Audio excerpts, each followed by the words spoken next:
ఆంధ్రప్రదేశ్ ముఖ్యమంత్రి వర్యులు నారా చంద్రబాబు నాయుడు గారు రెవెన్యూ సదస్సు పెట్టించారు. ఈరోజు రామారావుగూడెం పంచాయతీ దగ్గర రెవెన్యూ సదస్సు జరుగుతుంది.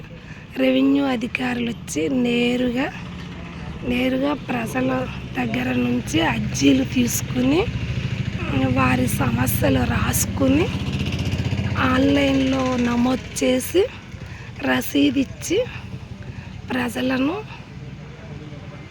ప్రజల సమస్యలు తెలుసుకున్న రెవెన్యూ అధికారులకు ఆంధ్రప్రదేశ్ రాష్ట్ర ముఖ్యమంత్రులు నారా చంద్రబాబు నాయుడు గారికి అధికారులకు ధన్యవాదములు తెలుపుతున్న రైతులు.